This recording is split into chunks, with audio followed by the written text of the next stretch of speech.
So let's just go ahead and get started. We've got Lynette from Captivating Training Solutions here. Lynette, thanks we finally got it sorted, mate. We did, and thank you for inviting me. You're most welcome. So Lynette is part of a training business, or it's your own training business in the UK, yeah? That's correct, yeah. And so I saw that what she does, and I'm always interested to hear what other trainers are doing, or it's people who speak to pharmacists and in front of shop. And you've got more experience than I do, so you probably got a lot of cool information. You spoke to a lot of really cool and lovely people who've helped out thousands or millions of people. So I'm interested to hear what you figured out. Yeah, so anything specific? Yeah, of course. Because What? there is so much I could tell you about pharmacy, but particularly just now there's a lot of change, and I think that is what's been keeping me particularly busy. Is I think when it comes to change, the only person that likes change is a wet baby. So, and helping people adapt to that is a big part of my role. Okay, so it sounds like you do almost like cultural change within pharmacy, right? To adapt with the new legislations. Yeah, there's a number of things that I do. So if I kind of break down my business, I have two parts of it. One of it is to support pharmacy and to support big pharma companies when it comes to training them up on their products. And one of the companies I'm working with right now is particularly passionate about supporting them with their business skills. And right now, because it's such a challenge in pharmacy, there's a lot of pharmacies that are actually closing because of legislative changes recently. So they're having to adapt quite rapidly in order to be able to keep their doors open. And part of that is to be able to give them the business skills to be able to do that, to look for other revenue streams, to be more efficient as teams. And the other part of it is to sell more product, and that's where I come in, is to really train them how to do all that. And then the other part of my business is to support people where it comes to organisational health. And I was recently trained up as a mental health first aid instructor, which has come in particularly handy because right now in pharmacy, mental health is actually quite poor, and you can imagine why if you're worried that your business is going to close and your team's really stressed. So that particular training has come in like really handy recently. Right. Okay. Well, I guess it's a direction that you can help pharmacists out with. So I guess probably an interesting place to start, given your experience, is how do you find pharmacists are different from other professionals or people who work in pharmacy? I came into the industry from a retail background, Hmm. and I thought, oh yeah, I can train this stuff. I can train sales in this area. And in Australia anyway, it was a different kettle of fish. And I realized very quickly, look, this is a different world. Like this is a different culture. They've got different intelligences. They've got different motivations, different ethics, different morals. Um, and so what have been your experiences? You didn't come from a retail background. You were more in health to begin with, though, right? Yeah, I graduated from Glasgow University with a degree in infection biology, but I knew Right. I couldn't work in a lab. I needed to be around people. And Mm. so I actually fell into a career as a medical sales representative.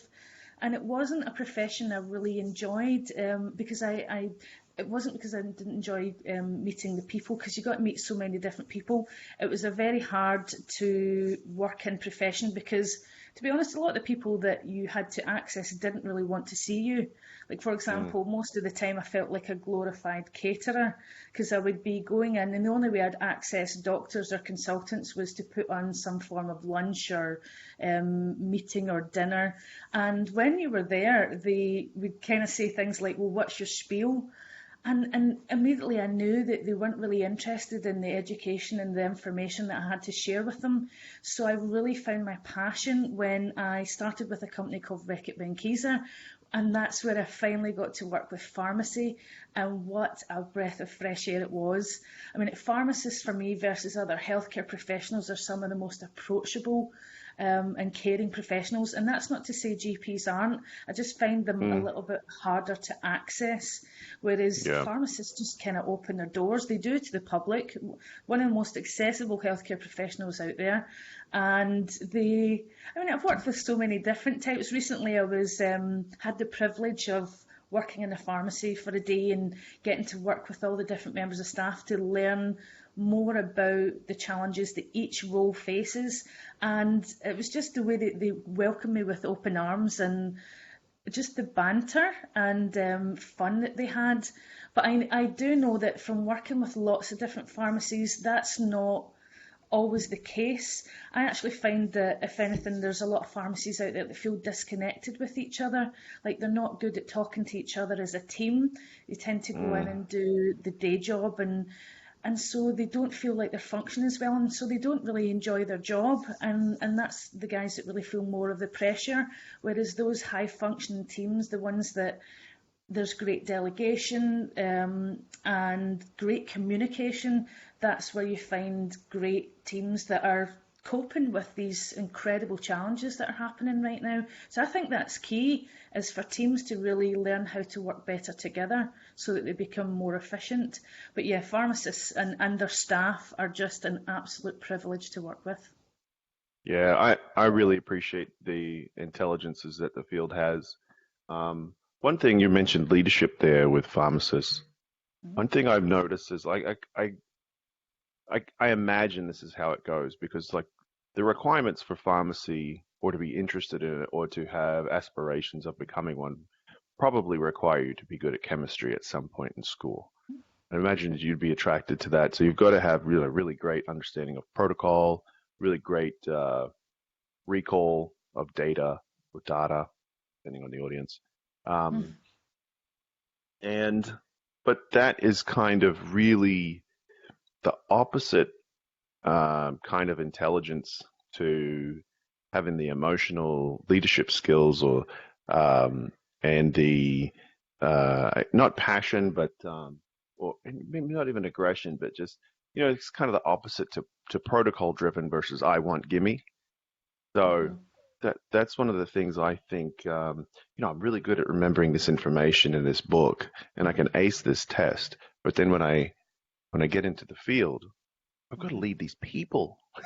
And I'm sure it's like every other degree in the world. You get like a 6-month course on leadership. It's like, okay, now I got it. Nah, nah, nah, nah, you don't. So, You're what kind of absolutely right. leadership? Yeah, what kind of leadership Yeah. skills in pharmacy do you think that they have the most opportunity to work on?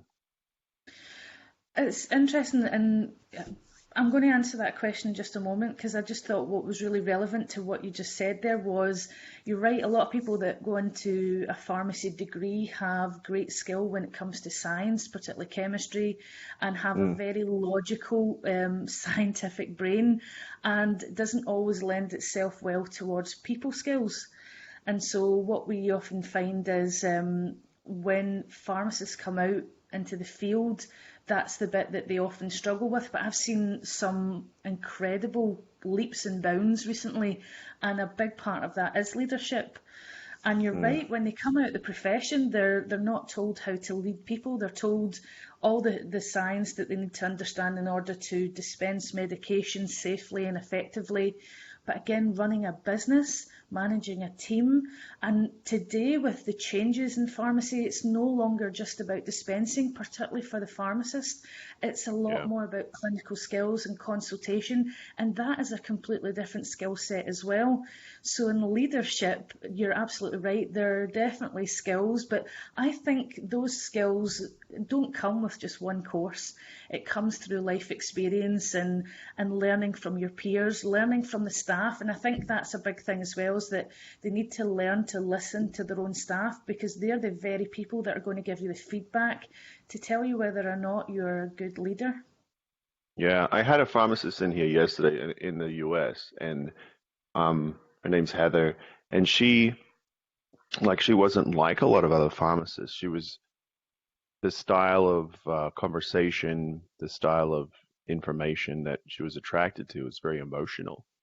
Mm. And it's almost, we need, like, primarily, of course, we need a pharmacist.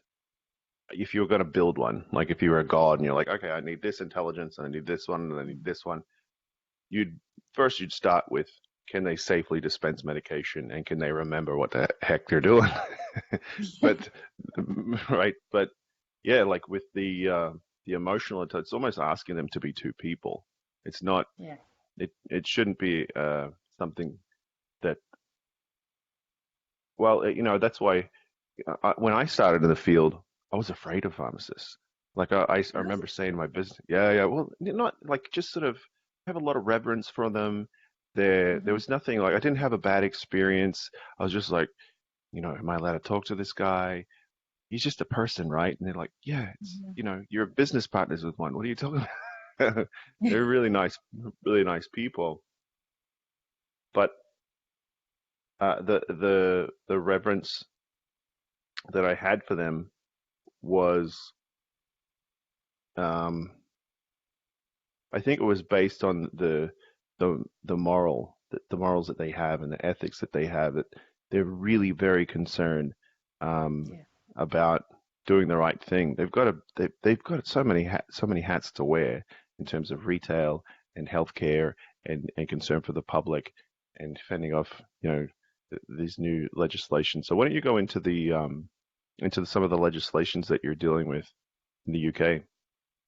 Well, I was recently doing a series of training events on behalf of a company called Perigo, and they were Mm, incredibly passionate about pharmacy.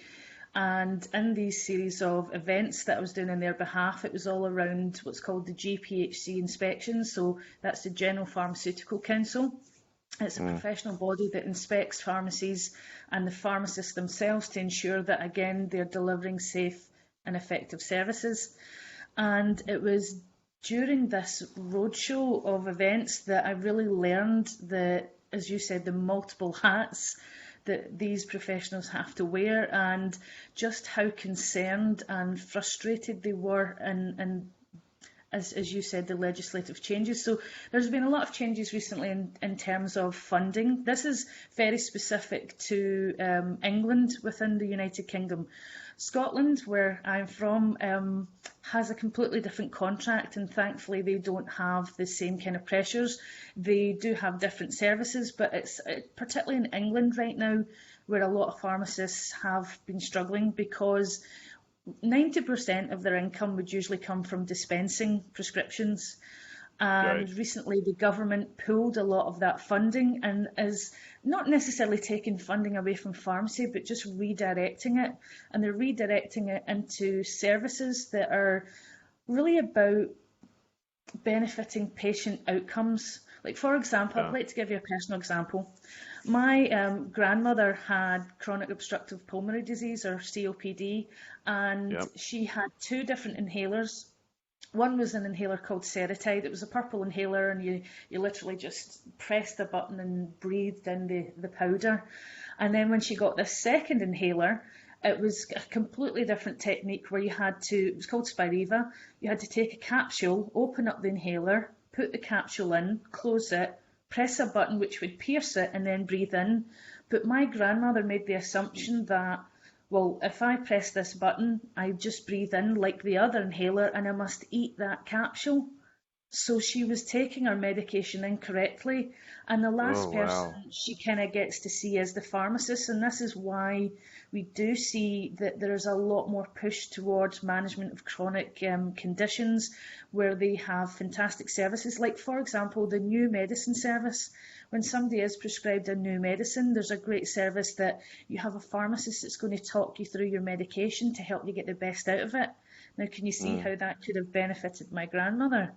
Now, right. that is why the right now it's been incredibly challenging for pharmacists because a massive amount of their income has changed but they can potentially earn it back in other ways. But in doing that, as I said before, change management, you've got to learn how to be more efficient as a team, to find time to deliver these services while you're still dispensing an incredible volume of prescriptions. So I can see why it has been, for many, unbearable. Yeah. So yeah, right now it's just trying to find ways to support these incredible people and their teams and being able to continue to deliver those services and learn new ones. So that's the kind of things that I've been working with them on at the moment. With that, what sort of conversations are they sort of struggling with? Leadership can be tough. It's not Yeah. always fun. It's not all beer and skittles. But what sort of conversations do you find, um, you know, that they need to have that they find something better to do? Yeah. Well, do you know what's funny when you say about leadership? I think leaders need to have vision. They need to know where they're going and have a clear vision of the future.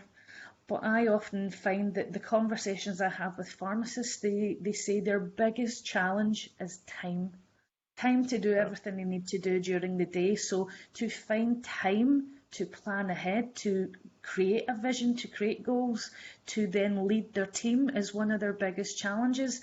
And when you have these barriers and challenges that are hitting you, you have to then take a step back and look at how are you going to manage these? How can you find other ways to get around them to continue to make your business not just survive but thrive? And I've been very fortunate. Like I said, I've been working with Perigo, and they're one of the I think they're actually the only company in the world that actually bought their own pharmacy because they thought if we want to really truly support pharmacy, they thought we need to walk in their shoes. And through that, I was fortunate to work. It's actually called Warm and Freed, and it's affectionately known as the Learning Pharmacy. So through working with these incredible people, I've been able to learn a lot about the pressures they face and about how do we help other pharmacies overcome those challenges. Well, And a that's lot really of it is walking the down to walk, huh? communication. Yeah. I mean, Yeah. it's not just in that pharmacy, with other partners that I've had, one of them being Right Medicine Pharmacy, fantastic group of pharmacies in Scotland. They've given me the wonderful opportunity to go in and shadow and watch a lot of how their teams work, which has taught me an immense amount because I myself, as I said, I didn't graduate a pharmacist, I graduated with infection biology degree. But yeah, really, I don't think anybody can truly help somebody without first understanding where they're coming from. So, yeah. So, do you think that so they're short on time and they Yes. use I think you mentioned delegating, like you need to Yeah. have that. Is that a conversation that they're hard? You think it's the conversation that is that's difficult to have, or they don't have the vision um of of being the delegator, or No, I think sometimes the issue is, again, when you're so bogged down with the workload, to find time to upskill your staff so that you Hmm, can eventually delegate them more jobs or skills. I think that has been an incredible challenge, and sometimes it's an element of control as well. If you want to delegate, there has to be an element of trust that that yeah. person can effectively do the job as well as you can. And so sometimes I feel like the pharmacists have a great weight on their shoulders in terms of sometimes they might not want to let go because they maybe again don't have the staff that have the skills. But yeah, a lot of the times it is communication when it comes to delegation as well, like making sure you've got clear instructions and like you said, visions, and but also that people can come back and ask for help as well. But yeah, that is, as I said at the very start, effective teams is one a key challenge in pharmacy right now. So let's talk about their teams. What sort of skill sets do you think that would help pharmacists to trust their team so that they could more easily, or more confidently delegate? What sort of like I guess like with the lowest amount of skill and the largest amount of time that is allowed for the pharmacist? Well, you've got an incredible multidisciplinary team in a pharmacy. Mm. I love working with the counter assistants because they are the face of pharmacy and they can do an incredible amount of work on behalf of the pharmacist to, Yeah, again, most represent them. frequented. They're the most Yeah, frequented health professional in the world. The front of shop, most frequented health absolutely. professional. Yep, yep. We got the So largest the, opportunity to help people right there. Absolutely. And one of the great changes I've seen in pharmacy in the last kind of 5 years, this again is specific to NHS England, was the introduction of what was called healthy living pharmacies. And the difference between, if you want to call it a normal pharmacy and a healthy living pharmacy, is healthy living pharmacies are, from a behavioural point of view, more proactive. I find pharmacy to be quite reactive, and it's natural in that job to be that way, where you come in and you have somebody comes in and they ask you for help. Whereas Yeah, in a healthy living pharmacy, you're supposed to reach out and raise awareness to the public, hold educational events, create healthy living zones, which is going to educate the public when they come into your store. And what was great about that was the introduction of healthy living champions, and that was often the counter assistant, the person at the front of shop, because as you said, they're the face that they first see. They've got the greatest opportunity to really have those conversations. So that's where I think, again, the pharmacists delegate that role, like that kind of mm, health champion, and get them more involved, because the counter assistant has an incredible opportunity to drive a lot of the business for the pharmacist. I mean, right. sometimes I find pharmacies think that it has to be the pharmacist that sells a service, and that's something I've found about pharmacy is they absolutely hate selling. It's one of the only retail professions I've come across where selling seems to be a bad word. It's actually an article I'm going to publish soon, which is why does selling seem to be such a bad word? And I think it's all the kind of stigma around selling. And I think because there's that kind of ethical battle going on in Yep, pharmacy, that you want to give the person the right medicine but also the best value. And yeah, one of my biggest bugbears in pharmacy is, and even comedians have joked about this, because you have comedians like Jack D. If you go on YouTube, you'll find Jack D jokes about how if you go into a pharmacy and you ask for a branded product, the counter staff or the pharmacist will naturally try to trade you down into a generic and less expensive product. Now, you yep, could say that they're adding value to the customer because they're saving them money, but what they're also doing is stripping money from their own business. But yep. also, I don't think they consider what's called the nocebo effect. And the nocebo effect being that if that person, from a psychological point of view, doesn't understand how these medicines are equivalent, they could go home and either have more side effects or a less effective result from the medicine. And this is why, again, I think from a retail point of view, it's one of my biggest bugbears why they do that. But I can understand why they want to, because they want to give the customer great service. But as you Right. come back to the staff, you've got all sorts of different professions, from dispensing technicians, accuracy checking technicians, all these different professionals that can free up the pharmacist's time so that they can dedicate more time and effort into these services that can generate more income. So I think that is where the change in pharmacy is really going to come. I I used to get really frustrated at pharmacists for not being more salesy, but then I came to appreciate that that's actually the perfect sort of moral bottleneck for the Yeah. job. And well, after I see sort of GPs or bodies, legislative bodies attack pharmacists, I'm like, dude, do you get how hard their job is? Like, do you get Yeah. being in retail where you're going to make money, but also Mhm. talking people out of it because because you because you want to do the right thing. Yeah. I've come across the same experiences. They all hate the word sales. That was what really kind of made me realize I'm a fish out of water when I went from retail into pharmacy, and I was like, Mhm. I don't know what I'm doing here. So this is kind of when I was in retail, I would ask the best person, "What are you doing?" Like, what are you doing that's different to me that are getting the results that are different? And I just did the same thing Mhm. in pharmacy. Come to really appreciate the kind of care and intelligences that the leaders of the pack bring to the table. So you talked about the different disciplines. What would be a skill that you call it? Not the cashier, the front receptionist. Is that what you call it? So there's a number of different names that are batted about: medicines Yeah, counter assistant, pharmacy counter assistant, assistant. right? Yeah. Mm. When it comes to that particular role, the face, Hmm. what is one skill that they could do a lot that would help free up the pharmacist's time? One conversation piece, one question, one suggestion, one redirection. What's something that they could do? I That's a difficult one because I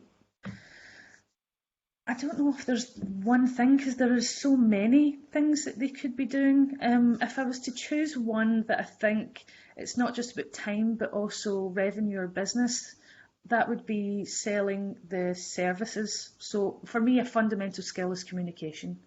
If Hmm. they have superior or excellent communication and knowledge about the products, then they are actually freeing up the pharmacist a lot more because they're not having to ask his support or her support. A company called witch.co.uk has been doing mystery shops into pharmacy for the last, I think, 12 years or so. And they do them every 4 years or so, where they have mystery shoppers that go into pharmacy. And they've tested different things. And in 2013, one of the things they were testing was whether or not the counter staff would appropriately involve the pharmacist. And in this case, they were buying a product that had recently switched over from prescription only to pharmacy only, and it was called Mm. Nexium. So the customer would go in and ask for Nexium, and they would be recording this mystery shop to see what kind of questions were asked, what advice was given, and did the pharmacist get involved at any point. So in this, I think there was over 100 mystery shops. It didn't shine a very good light on pharmacy because there was a Yeah. lot of pharmacies that when the customer asked for the product, they would just sell them it without asking a single question. There were some that would ask your kind of, if you want to call it, shortcut questions, which is it for yourself? Have you had it before? Hmm. But what they really wanted to see was if they had asked, like, what other medication are you on? The the mystery shopper would have said warfarin. Now, at that point, you would appropriately involve the pharmacist, and the pharmacist would come out and actually advise the patient, actually, this product is not safe for you to use. So that's essentially what they were testing. And that is why fundamentally, I think it's really important that not just the entire pharmacy team, but more particularly focus on the counter staff because they're working with over the counter medicines and dealing with public and giving advice on minor ailments. It's important that they keep their knowledge up to date so that, again, they could be freeing up the pharmacist's time a lot more if they were really confident in what they were talking about. Whereas you find that if they don't have that knowledge, they're having to lean on the pharmacist and their colleagues a lot more. And that comes back to your question about what's the one thing that they can do, and I think that is really upskill their knowledge on the products that they are responsible for selling. So is there like a protocol in Australia? It's What's.go or Carer. Is there a protocol for the, I don't know what the schedules are called in the UK, but we've got S2, S3 medications where we're accredited in being able to dispense, and we've got to ask those questions. There's a very similar situation in Australia where you get the mystery shoppers and even veterans are not doing the right thing. I Mm. found the most common question that they ask that actually isn't taught is, "Do you have any allergies?" Yeah, that's what the vets ask that isn't taught. So, yeah, but absolutely. what's the protocol that they have? It, Um, in the UK, I think it's UK wide, they have what's called WHAM. Now it's WWHAM, and yeah, each letter, as you can imagine, stands for a question. So W, who's the medicine for? That's all about understanding, is it age appropriate? Like, for example, you could have somebody buying aspirin for a child under the age of 16. That's why we ask, who's the medicine for? Because we can't just assume it's for the person that's making the purchase. Right. What are your symptoms? That's question number 2. How long have you had those symptoms? It's so important to understand, are you taking the medicine for the right symptoms? Is it chronic? Is it recurring? Is it acute? What action? That's the A. What action have you already taken? There's other ways you ask that, like what have you already tried? And that helps you Yeah. establish what steps has the patient done to look after their or self-care. And the final one, are you on any other medication? And that one's fundamental because in pharmacy, we want to make sure that there's no interactions. So that's the protocol when it comes to dispensing over-the-counter medicines. Well, that's pretty good. That's nice. It's short.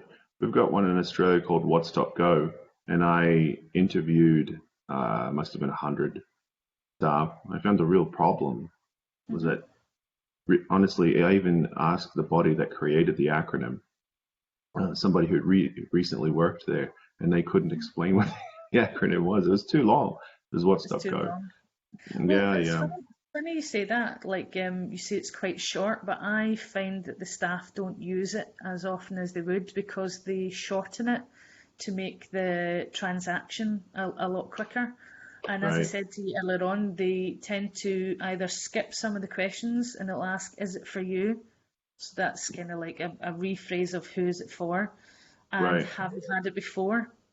And that is essentially saying, have you taken it safely before? And sometimes they'll ask, are you on any other medication? But I do find that when they ask those closed questions, and that's why the WAM protocol was so effective, because it's open questions so that you get Mm, information to be able to give tailored advice. But when you ask closed questions, I love how it kind of. I was told by my predecessor, it was a lovely guy called Trevor Gore, that he said that when people are asked closed questions, he said that they don't think about the right or wrong answers. What's the safest one? What's going to get me what I want? And he said the same thing happens when you go through an airport. They ask, did you pack your bags yourself? Now, you might not have, but you're going to give the stock answer yes, because you know that if you say no, there might be mm. KY jelly and gloves involved. So this is why we think the closed questions are not as effective, and we see every day that when they ask, are you on any other medication? The patient says no, even though they've just picked up a prescription.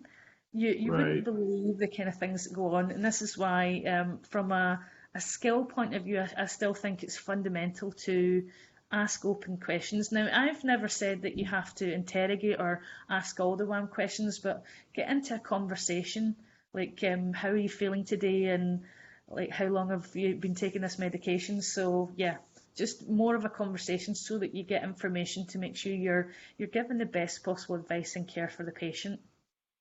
I think that's probably there's a reason for that. I would imagine it's just a having an open-ended conversation is there's a massive amount of skill to that where it comes to, 5 questions or boxes that you can tick, that's something that anybody can kind of do. But I think you're right. It's more color. Like with a acronym, you're ticking boxes, but when you're having an open-ended conversation with open-ended questions, it's Hmm. there's more shades of gray and color, and get Yeah. to know the person a little bit better. Well, you get information that you might not have even realised, like how did it happen, and things. And I think when you have those kind of conversations, one of my favourite things, and I think it was from Oprah, where she said, as fundamental as human beings, all we want is to be heard, to be understood, and to be cared for. And I think that's fundamental in pharmacy. But to be understood, we need to ask questions and truly listen. But Mm, what's sad about pharmacy, and this is not every pharmacy, so I don't want to overgeneralise, but I do see that because they are incredibly busy workplaces, that it becomes quite transactional, which is we're just trying to like serve the customers as quickly as possible. So we almost yeah, find that we don't have time to have those kind of caring conversations, and as I said, that's why I don't want to overgeneralize. It tends to be when we're super busy that it's more likely to be transactional. So yeah. So you've probably come across some veterans, some real champions in a field. What do you think? Who are really just perfect at that? I just thought of somebody in Australia that is just a rock star when it comes to.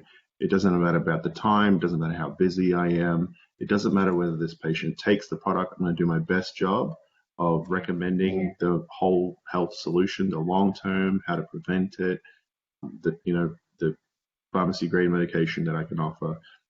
Um, what is it about those people you think makes them different from the average?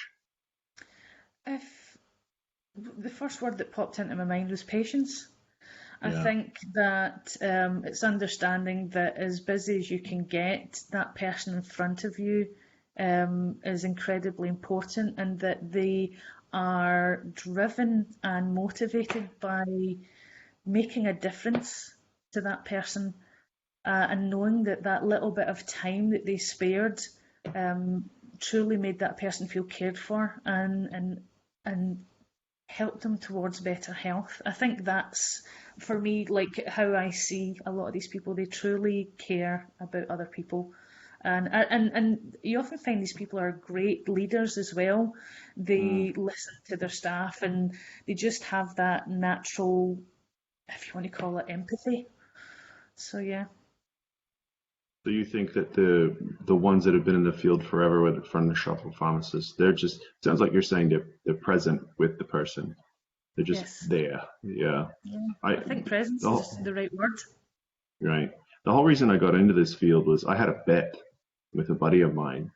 This Yeah. is back when yeah. I had a bet that I could have the sexiest tummy in a week. Um, and I had a coaching client who was a pharmacist, and Hmm. I went into one of his sites, and the girl that I was talking to was really lovely, and she was very Hmm. friendly. But I wore her out too quickly. Like I was like, okay, what else can you give me? Can you give me anything to, what else can you do? And I was spending like 250, $300, and it was a $50 bet. But I didn't want to lose. Yeah. So, but she got tired of me and went back. I could tell she was already packing shells. She was already Yeah. gone back to packing shells. And so that's what got me into the field. It was like I could tell the caring was there, but the structure of how to have that conversation or the product Yeah. knowledge or, because she was so lovely and friendly and warm and caring, but just buggered. She was tired, Yeah. and I wore her out, and so she didn't have the presence, Yeah. and so that's why it got me into the field. And I said to the business owner, my partner now, I was like, you know that your staff could use some sales training. He went, actually, down the rabbit hole of pharmacy we went. Hmm. Okay, so if you could teach one skill. You do skills training with these pharmacies, Yeah. I'm Hmm. guessing, right? Yeah. If you Yeah. could teach one skill to help a pharmacy team from the ground up, what would you focus on? Communication. It's Mm, fundamental to sales. It's fundamental to efficient teams, to great customer service, but yet we fall down so often in communication. So definitely that, and how, like, a biggest part of it is listening. yeah, So yeah, that would be my one skill I would focus on, and I find myself revisiting it so often. And I wouldn't profess to be the most efficient communicator, yeah, but yeah, I do definitely think that's a fundamental skill for the majority of professions, but particularly pharmacy. yeah. Do you visit How to Win Friends and Influence People ever? You read that book? Yes, Dale Carnegie, I believe it was. Yeah, yeah, yeah. Yes, That I read. Do you know one of my favourite books is actually not that one. It's a book that has helped me transform how I do what I do, and I think that's why people engage with my training. Is I read a book called The Chimp Paradox. okay. Have you ever heard of it? No, no, and Chimp, my yeah. psychology is my undergrad, so Ah, be so the interested. chimp Yeah. paradox, by Professor Stephen Peters, I believe it was, and he essentially was talking about how we have three brains: the chimp, the human, and the computer. The chimp is the limbic brain, where we make all our emotional decisions, and it's where we're often kind of looking out for danger all the time. And that's where all our information goes through that part of our brain first, because it's all about protecting us. And then the frontal cortex is the human, it's the logical part of our brain. But the chimp is actually 5 times stronger than the human. That's why our Mm, emotions often override logic. yeah. And then you have the computer. This is where all our autopilots, our gremlins, are stored. Autopilots are automatic behaviours that we do that are good for us, and gremlins are automatic behaviours that are not so good for us.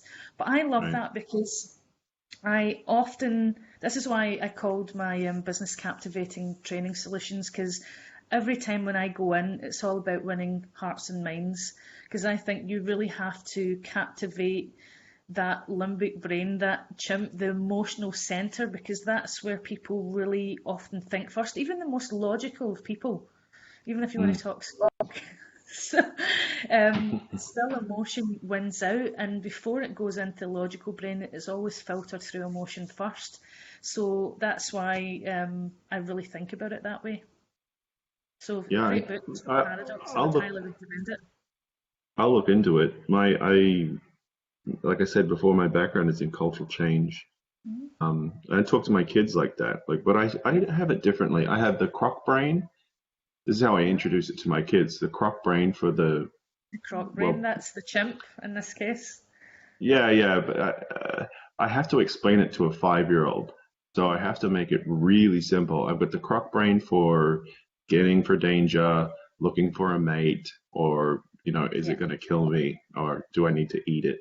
And then you Yes. move up in evolution, you go to the bird brain because this is the first time in evolution where, you know, an alligator or a crocodile or a turtle will lay eggs and it will protect the nest, but it won't care after they're born. Which you think Yeah. about like what a bird has to go through.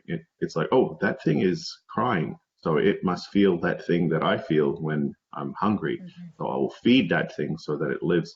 So it's like this beginning of emotions of other things, and Yeah. then you've got the new brain, or I think the computer brain is better. I call it the chimp brain Mm. to my kids, the monkey brain, because of that. You remember the gorilla? Yeah, it was a gorilla, and it's basically like creating an icon, like or deducing. It's like deducing a hieroglyph or creating an icon, like where she was able to. Um, she'd never seen someone wear glasses before, Mm-hmm. and she said, "Oh, that's an eye hat." Like she had that creativity to create that icon, and so those are the three brains as I introduce them Yeah. to my kids because they it makes more sense to them. Otherwise, Mm-hmm. there's the elephant and the rider. That was a good one. Very good Um, one. yeah, yeah, the elephant and the rider. I think that's the name of the book. I can't remember who wrote it. I'll go and look it And up. the way you explain it to kids is you do a fist like this, and you've got Mm-hmm. this is the smart brain, and here's the limbic system because it's a Mm-hmm. little circle as well. Yeah. So yeah, that's really interesting. Yeah, I really love that stuff. I really love anything to do with the brain. I love all the kind of behavioural cognitive science. It's really what grounds me in my communication and the training that I develop. Like I develop a lot of training for companies or for the products to either sell the products to introduce them to the industry, and I find that they often get bogged down in the science. Mm, And although it's really important, particularly because we're communicating with scientists like healthcare professionals, they have that background, they're also humans, and you've got to cater to that part as well. So this is why I often love to get that people part of the training in.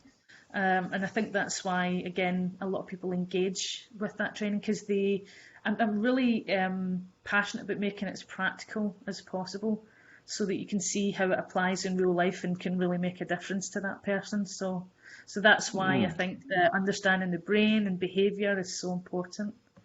right, right. Yeah. Well, excellent. I will look into that book. Lynette, thank you so much for your time. It's been a real pleasure speaking with you. And Where thank you can for the people check out invitation. your stuff? Yeah, well, thank you so much for your time today. I appreciate it. Where can people check out your business and your stuff and what it is that you do? So, my business is Captivating Training Solutions. It's www.captivatingtrainingsolutions.com. Hmm, Or you can email me at lynette at captivatingtrainingsolutions.com. My business is I am there to help train you or to create training that makes your products, people, brands unforgettable. That's what I specialise in.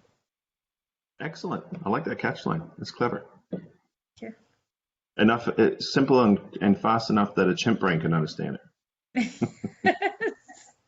Well, it. hopefully, You yes. know what you're doing. All right. Thank you so much, Lynette. Thanks again.